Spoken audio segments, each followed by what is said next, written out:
Estamos passando do século XI depois de Cristo, ou seja, estamos entrando na Baixa Idade Média, o último período desse longo outono medievo. Gente, a partir do século X e XI depois de Cristo, notamos a ascensão de um elemento que vai ser fundamental para a Baixa Idade Média e que inclusive vai determinar as características do nosso próximo período histórico, que é a Idade Moderna. Eu estou falando das Cruzadas. O movimento cruzadista ele vai se iniciar a partir do chamado Concílio de Clermont, convocado pelo Papa Urbano II em 1095. Finalzinho aqui do século XI. Só que para a gente entender esse concílio, a gente tem que, na verdade, provar dos antecedentes. Temos que entender as principais causas. E aí os historiadores eles vão estabelecer duas grandes vertentes que, na verdade, se encontram, porque dá para a gente agregar as duas causas, uma questão econômica e uma questão religiosa para as cruzadas.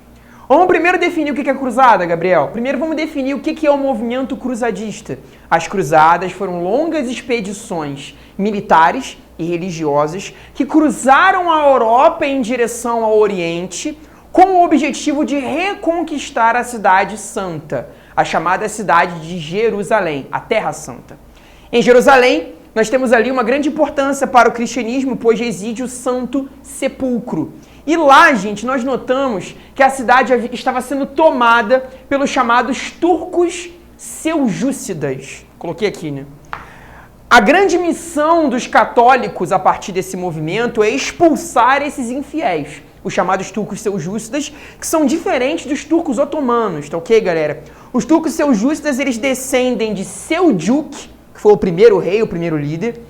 Eles vêm ali mais ou menos da região do Cazaquistão, Uzbequistão, tá ok? Diferente dos turcos otomanos, que vêm exatamente da região mais ou menos onde hoje é a Turquia e que vão ocupar aquela área um pouco depois. Os turcos seljúcidas, eles vão mais ou menos do século XI até o XIII e os otomanos tomam a partir do século XIII e XIV, ok?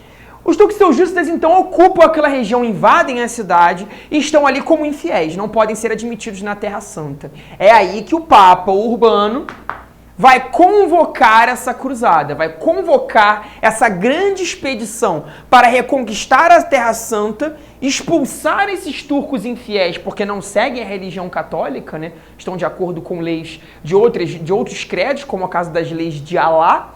E também um outro fator importante é que esse Papa Urbano II, ele está com o objetivo também de dar ajuda ao Império Bizantino. Nós estudamos o Império Bizantino em uma aula anterior, é só você dar uma olhadinha aqui no site, e você vai perceber realmente como, de fato, esse Império Bizantino estava sendo cada vez mais invadido pelos árabes, que também são vistos como infiéis, né? São vistos como seguidores de Maomé, seguidores de Alá. E é aí que você nota um interesse dos dois impérios, tanto do Império Ocidental religioso, né, católico, como do Império Oriental, do catolicismo oriental, de unir forças contra os árabes. Então o grande objetivo também do Papa Urbano é estabelecer uma influência no Império Bizantino. E isso vai ser concretizado no Concílio de Clermont. Agora, além do fator religioso, a gente tem que entender também que é um fator econômico ligado à nobreza. A questão econômica, gente, ela vai ser muito comum entre os nobres.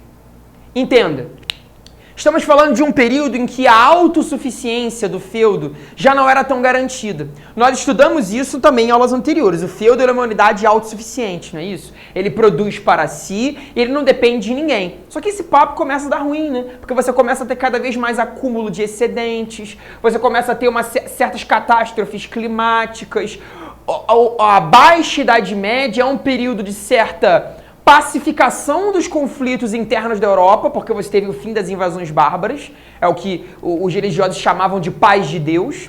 Porém, as questões ligadas às dificuldades econômicas eram muito grandes. Então a nobreza necessitou também conquistar novas terras, já que as suas já não davam conta da produção, já não davam conta de sustentar. É um período de grande crescimento demográfico na Europa, é um período aí em que as técnicas agrícolas melhoraram consideravelmente, mas você não tem terra o suficiente. É aí que essa nobreza quer novas terras e vai participar dessa jornada religiosa também com olho gordo nos territórios orientais. Além disso, nós temos também a ascensão do comércio na Europa nesse período, conhecido, que está aí timidamente crescendo, principalmente na Península Itálica. Gênova e Veneza são cidades que vão se tornar importantes no futuro. Eu quero que você lembre bem disso, principalmente quando a gente for falar de período moderno.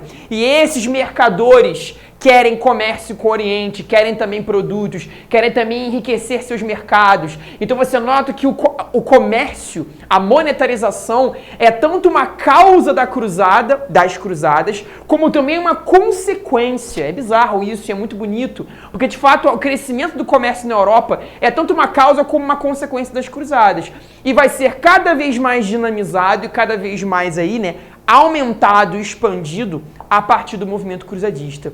Então você nota, gente, que a cruzada tem uma importância muito grande para a religião, para a nobreza e para essa burguesia que está começando a crescer no continente europeu.